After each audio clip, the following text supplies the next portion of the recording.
welcome everybody to our event, My Life, My Business. Wish I was here, and it always speaks about the quality of engagement of your life, what it is you're doing, how it is you're doing it, who you are doing it with, and the bottom line is, are you enjoying what you're doing? Are you enjoying this journey called life? So we come up with a variety of topics, etc. And last week we spoke about the cycles of change, and it was very, very interesting that Shanaaz interweaved it with continuation of what I've been sharing around business nuggets from a novice biker. And Shanaaz used the illustration of looking through the bend, not focusing on the bend, looking beyond the bend. And so today, welcome Shanaaz, welcome Julia, welcome to those listening to us. If you want to listen to our recordings, you can listen to them on Clubhouse as a playback, or you can actually access the Mufasa Coaching Practice and go and access the podcast there on YouTube. Anyway, I'm going to continue with chapter 3, and we spoke about one thing in particular. We started out about the learning curve of riding a bike. And what I mean about this learning curve, and I know it's an operations term steeped in production and so on. So, we're just going to play around with it. So the learning curve in terms of bike riding is the continuous practice of bike riding. And we spoke about how to ride, understanding the rules of the road. We spoke about particularly taking corners, how to take corners. And that's what we spoke about. We paused a lot around looking beyond the bend, which is something that is a principle that you can apply in life and in everything else that you're doing. We also spoke about bike controls and those kinds of things, and understanding how that works. And remember, under the learning curve, it is really about having this continuous practice. And then, we spoke about having empathy for the motorists themselves and understanding that the motorist has blind spots. They don't make the assumption that they see you. Rather, be conservative in your estimation, is make the assumption that they never see you. And therefore anticipate the behavior of the motorist. And we spoke about changing lanes, ensuring maximum visibility, and understanding what influences the behavior of the motorist, especially other bikers as well on the road.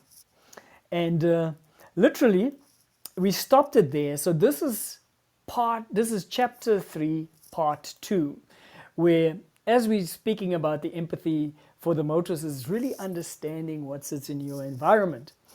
And I just wanted to touch on several aspects of identifying the type of motorist you might have.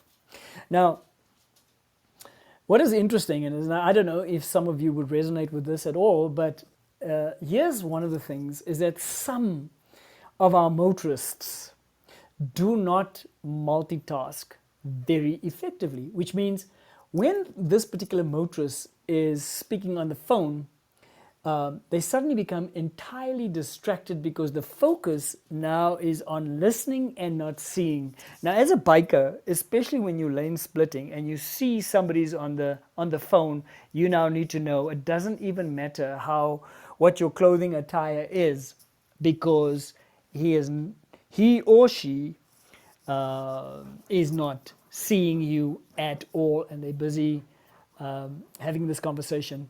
And normally, for me, especially in the early days, this was early mornings, and so everybody's on their way to work, and they're trying to make that sales call or have a meeting, phone the assistant, or otherwise it's just a social call, while stuck in traffic. But the point is, as soon as you see somebody who's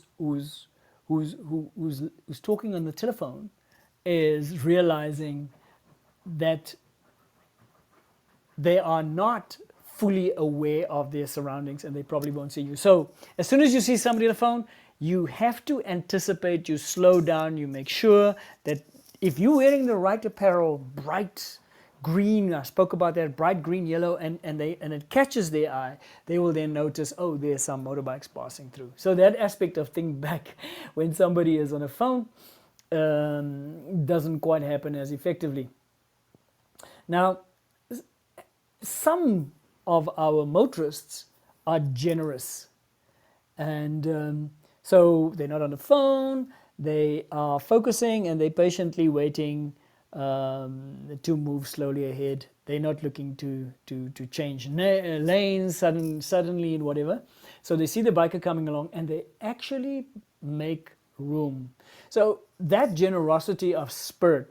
So they either hear you or they see you and they give you maximum distance. So you can appreciate that, and that means you don't necessarily have to slow down to a standstill until the motorist sees you and allow you to actually maintain speed. So you don't break your speed, you don't break your momentum, because somebody is aware of you, and because they are aware of you, they exercise a generosity of spirit. And I think there's certainly learning from that, and I think it's not just in bike riding. When you do have people who become aware of you, can practice empathy, but generally compassion in a way, is to make room for you while you cannot, and not to resent that.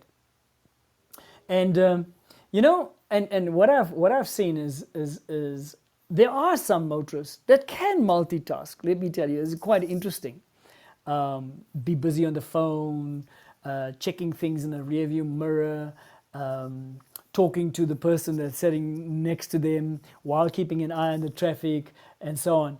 And also seeing you when you come around, and you can see that sort of awareness, that vigilance is definitely there. And then you have others who seemingly are so territorial in their approach, where this owning the lane. Now think about it like this: as a biker, you need to own the lane, right? But here the motorist is owning the lane, and the motorist sees, oh, there's a biker coming, but don't move aside, and even to some extent actually move closer to the barrier line that says, no, you're not allowed to lane split anyway as a two-wheeler, and therefore. And you can generally see, you can notice motorists like that in the way they drive. You can see the car inching. They have no intention of changing lanes, but they want you to slow down and maybe fall in behind them, because you're not allowed to lane split necessarily. You need to be behind them in the lane.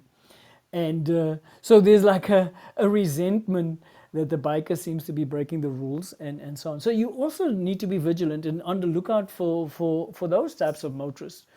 And, we're not judging them. We're saying, well, are they that incorrect in terms of wanting to own their lane and not wanting the possible danger of a bike moving in between their car, coming very close to their rear view mirrors and things like that.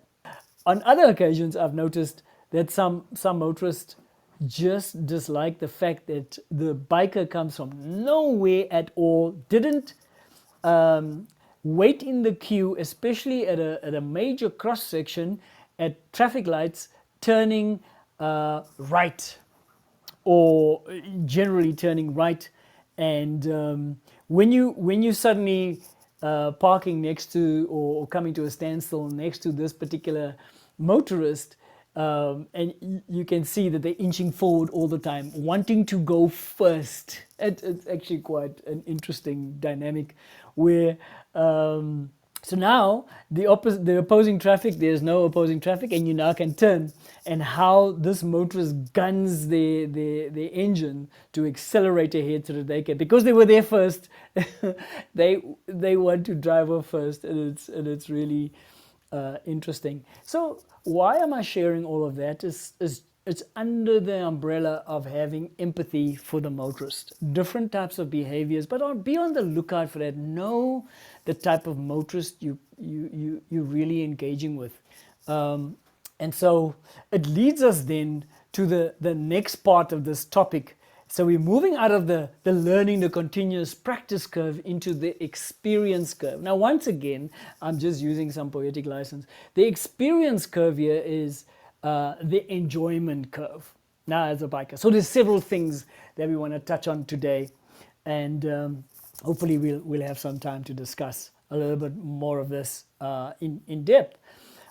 So a key factor in the enjoyment curve is courage, okay? And how does courage manifest? Well, it's how you are willing to own your particular lane, how you drive just off center of the middle of the road. They say that's the adage because, you know, in the middle there's oil and so on, and so it might be slippery and dangerous, but more or less everybody can see you owning your lane and not trying all kinds of things to overtake you either on the left or the right, which is dangerous to you as a biker because that overtaking is in your particular blind spot and you're not always aware of what the motorist is doing.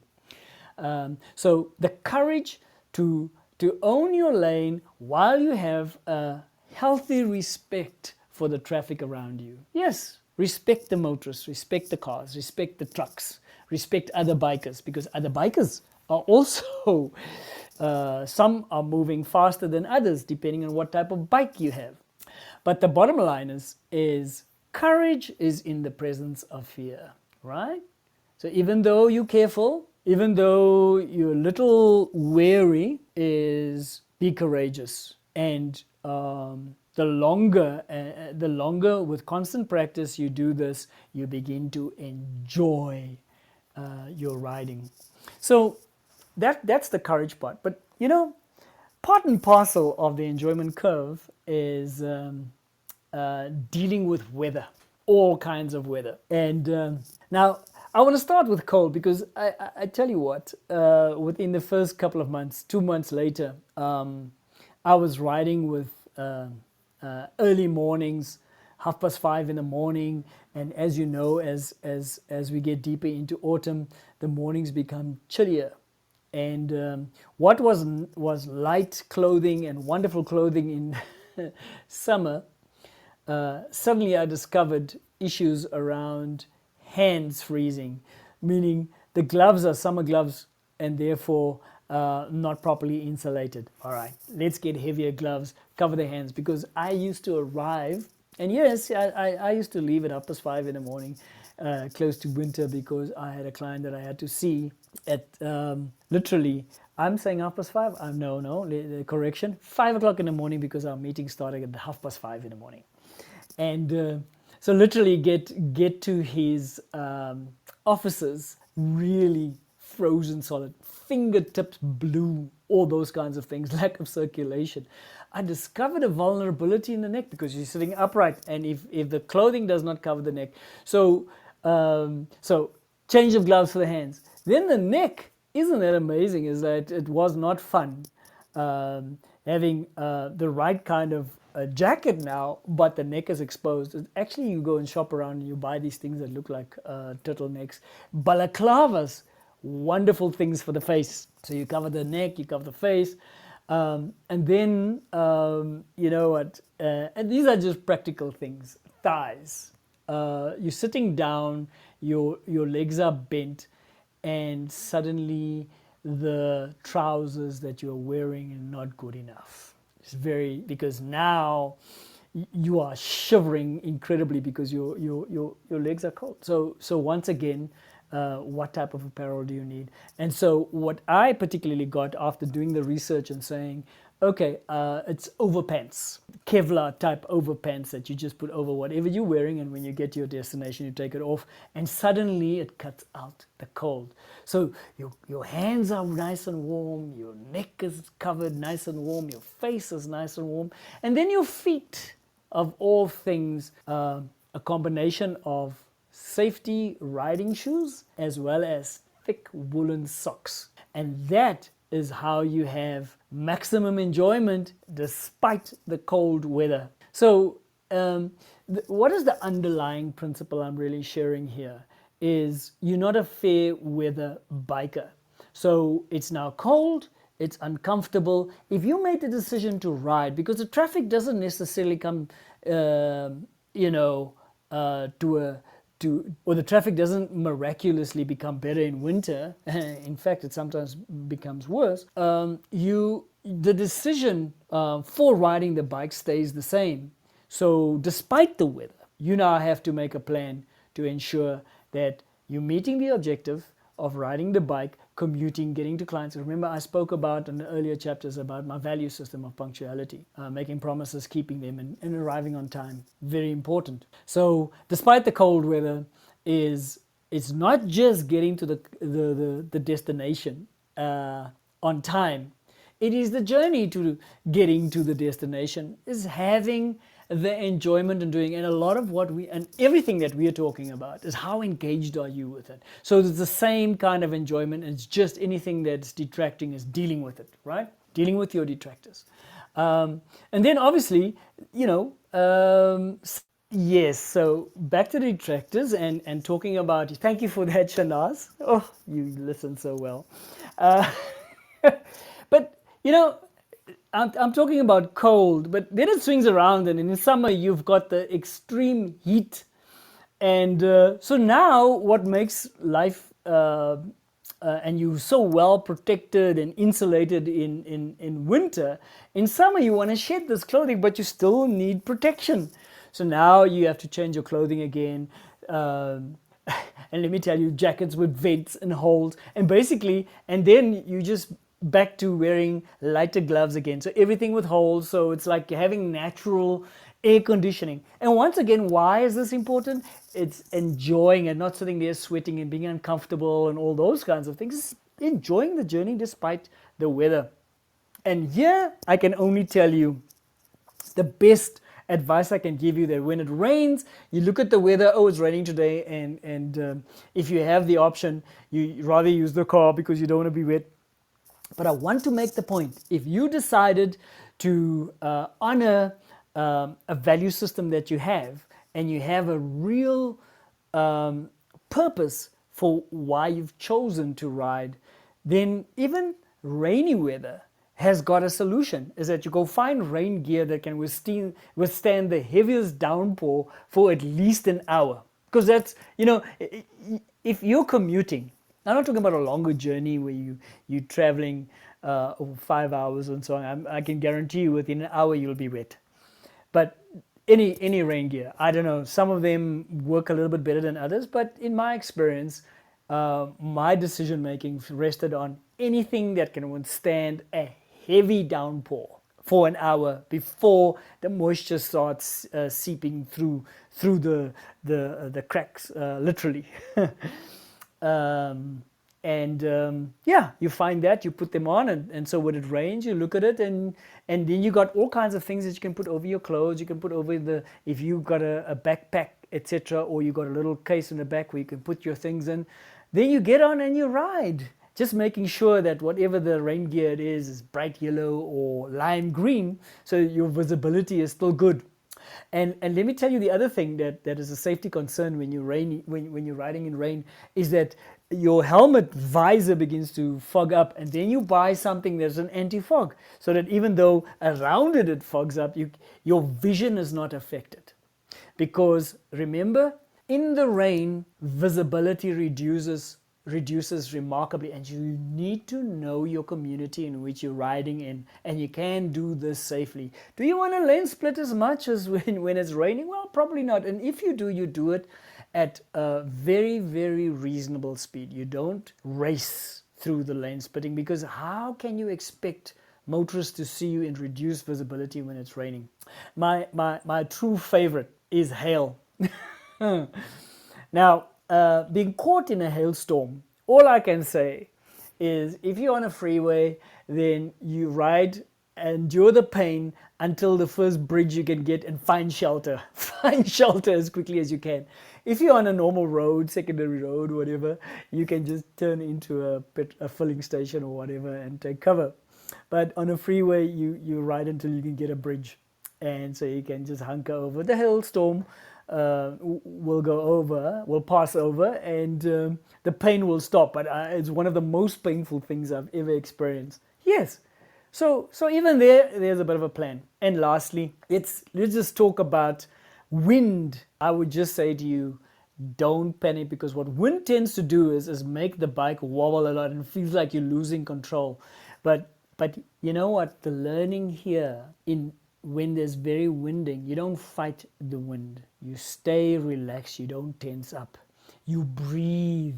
Now in sport, everybody, especially all kinds of sports. But I think what is so interesting to me is whether it's boxing or mixed martial arts and these kinds of things, pugilistic type things, or karate or things like this, you always taught to breathe. Now, when you do, you don't tense up. What you are doing stays effective and so on. So it's the same thing on the bike, depending on what type of bike you got. Mine makes me sit upright. So when the wind comes, it moves you quite a bit. And if you're rigid, let me tell you, it feels like you're going to be falling off at any moment. But if you relax and you let the wind buffet you and your arms stay relaxed, the hands on the handlebar stay relaxed.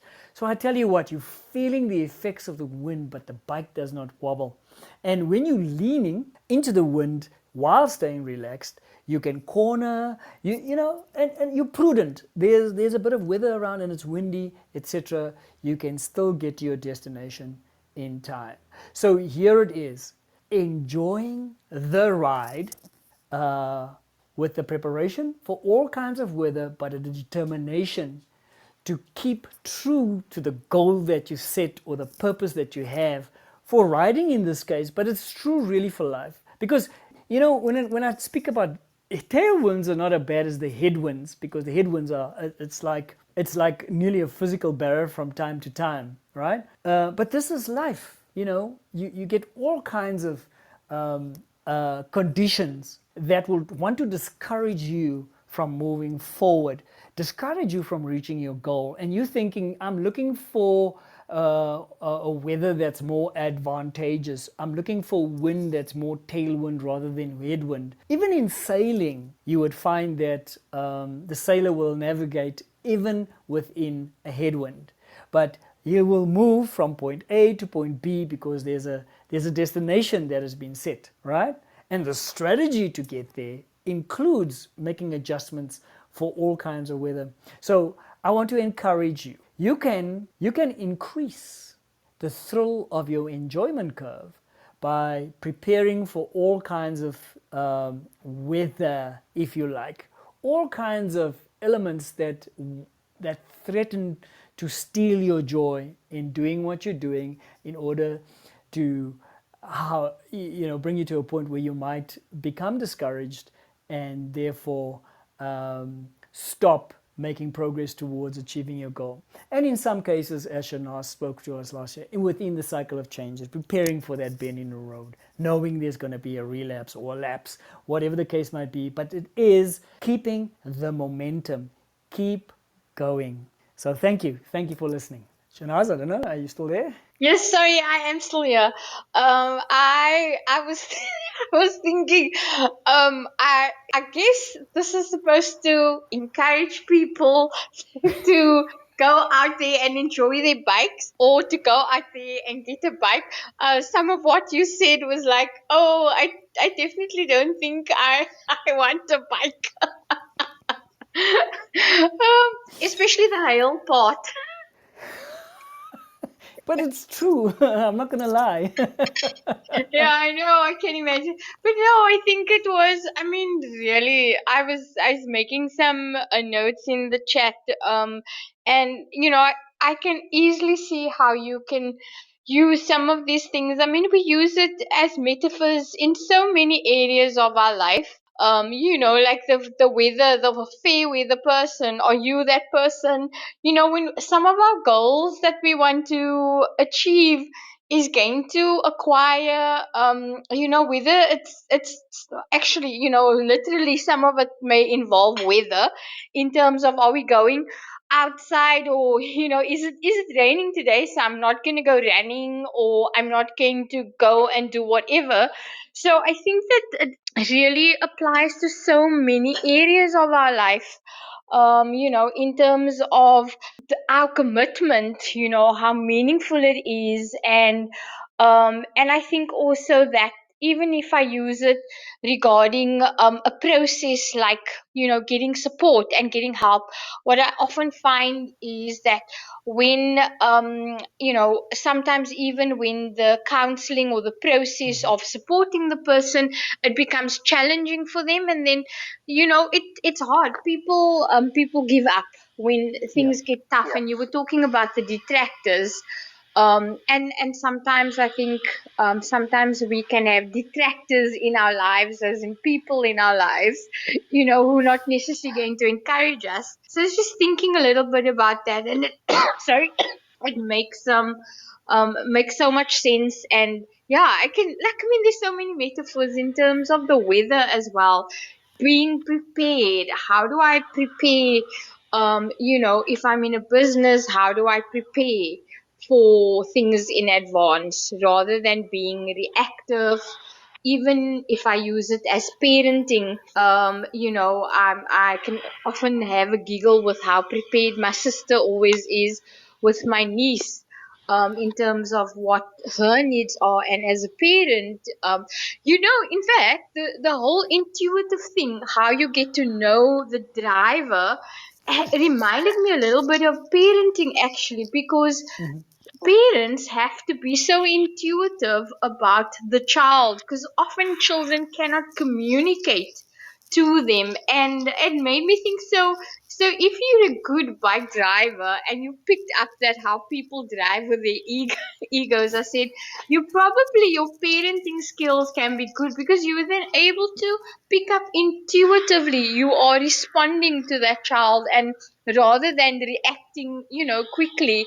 And so I really love that, actually, about what you were saying, that it needs to, you need to be looking out for that driver who is not necessarily going to be courteous towards a biker. So yeah, some really good things there that I can think about for next week. Thanks. I love the sense of humor that you're injecting into this. So I've now put you off completely in terms of riding a bike, No, no, no. I but have been those on the back of a bike already with someone else driving. I'm happy to do that, but I'm not gonna be doing that myself. Thank you. I prefer car. Well, listen, thank you for those very insightful comments, and also to linking that with parenting. And you're so right. I wasn't even thinking about parenting, but yes, it is taking the very specific things and applying it. And all I just want to say to our listeners, it doesn't matter what it is you're trying to achieve, why it is you're trying to achieve it. Don't give up. Keep going. Be prepared to learn. Be prepared to practice continuously, one foot after the other. Life throws you bends. Life throws you hills. Life throws you valleys. But the point is to keep going, is to expect it's going to happen, anticipate it. But it's not conspiring to stop you. Your mindset must be determined to achieve the goal, or to keep going in the direction that you set for yourself. And I think that's the point, I guess. And then, you know what? Enjoying the journey. So, Shanaaz, thank you very much. It's always great in terms of your insights.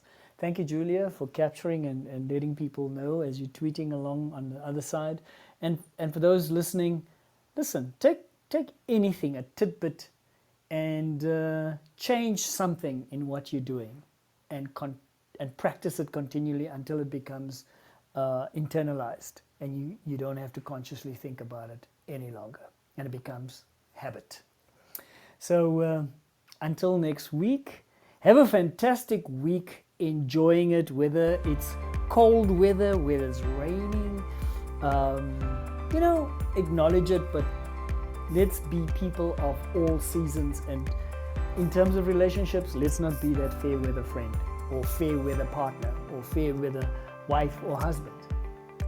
Let's navigate the different seasons and remain true to our characters, our nature, and who we've been called to be. So thank you very much. Thank you, Shanaaz. Thank you, Jacques. Thank you. Thank you, everyone. Bye. Speak next week. Bye. Bye.